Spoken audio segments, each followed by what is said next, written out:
Positive atheism Hindi channel प्रेक्षकों को स्वागत।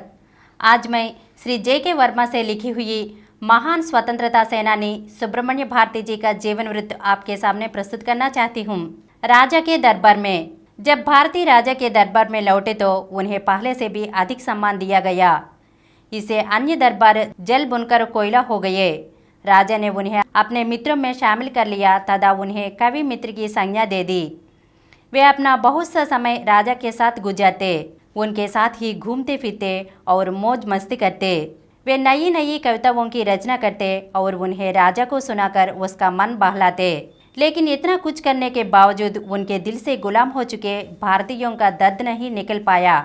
हर समय उन्हें दो ही बातें कचोटती रहती। पहली बात थी आपस का भेदभाव तथा दूसरी बात थी देश की गुलामी। जब भी वे सौंदर्य रस की कविताएं लिखने लगते, उनकी कलम दूसरा रुख अख्तियार कर लेती। वे राजा को जब देश प्रेम की कविताएं सुनाने लगते तो उनका मूड उखड़ जाता। वे भारती से कहते कि वह सौंदर्य रस से भरी और कुछ अश्लील कविताओं की रचना किया करे। वे अपनी कविताओं में स्त्रियों के खुले अंगों और कामलीला का उल्लेख किया करे। इससे भारती को यूँ लगता कि वे कोई महान कवि न होकर मात्र राजा के नौकर भर बन गए थे, जहां उन्हें स्वतंत्रता नहीं थी। अफीम की लत। भारतीय स्वतंत्र विचारधारा के व्यक्ति थे तथा स्वतंत्र चिंतन व साहित्य रचना करना चाहते थे। उनमें समय के साथ बदलने की तथा किसी के आदेश पर काव्य रचना करने की आदत नहीं थी। दरबार का वातावरण बहुत ही संकुचित हो गया था। इस वातावरण में घुटन व सीलन बढ़ती ही जा रही थी। राजा में एक बुराई तो यह थी कि वह अश्लीलता व काम वासना का पुजारी था और दूसरी बुराई यह थी कि वह अव्वल दर्जों का नशोड़ी भी हो गया था। वह अक्सर अफीम का नशा करने लगा था। भारती क्योंकि अक्सर उसके साथ रहते थे, इसलिए राजा उन्हें भी अफीम का स्वाद चखने के लिए कहने लगा।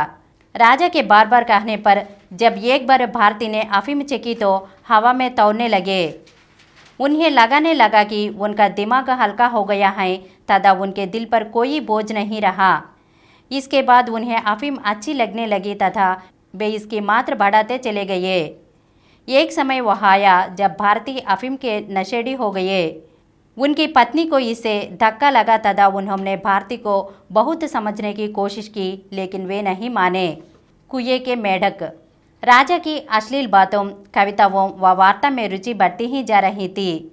वे महल की स्त्रियों के संबंध में बहुत ही गंदे शब्द का प्रयोग करने लगे थे। कुछ कामुक किस्म के दरबारियों को इसमें बहुत आनंद आता था, लेकिन भारती उन दिनों शैली, बायरन, माइजनी व गैरीबाल्डी जैसे कवियों की कविताओं का गंभीरता से अध्ययन कर रहे थे। वे काव्य जनता में कोई नया शोध करना चाहते थे तथा साहित्य को एक नया आयाम देना चाहते थे। लेकिन वहाँ के राजा व दरबारी तो जैसे कुएं के मेढक बनकर रह गए थे। वे हर रोज की तरह दरबार में एकत्रित होते तथा बेकार के परिहास करते। राजा हमेशा कल्पनालोक में ही गोते लगाता रहता तथा चापलूस लोग उसे प्रसन्न करके अपना स्वार्थ पूरा करते रहते। राजा जिन लोगों से घिरे हुए थे वे सामंतवाद दृष्टिकोण के व्यक्ति थे, जो अपने स्वार्थ को ही महत्व देते थे, आम जनता की तकलीफों से जिन्हें कोई प्रयोजन न था। भारती का राजा और उसके दरबार से लगातार मोहभंग होता जा रहा था। उन्हें लगता था कि वहाँ के घिसी पिटी प्रवृत्ति को लोग जीवन में कुछ भी नया नहीं कर सकते। वे हालांकि राजा के साथ समय व्यतीत करते थे, उन्हें कुछ कविताओं भी सुनाते थे, लेकिन मन ही मन उनका दिलो दिमाग देश की गुलामी झेल रहे लोगों व सामाजिक भेदभाव का दंश झेलने में लगा रहता था। उन्हें जितना भी समय मिलता वे तमिल व अंग्रेजी के साहित्य को देते थे। अगले एपिसोड में सुब्रमण्य भारती के बारे में और कुछ अंशों को जानेंगे। धन्यवाद।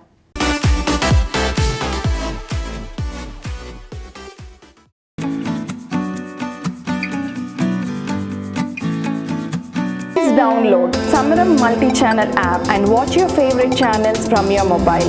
App available on Google Play Store and subscribe to the channels.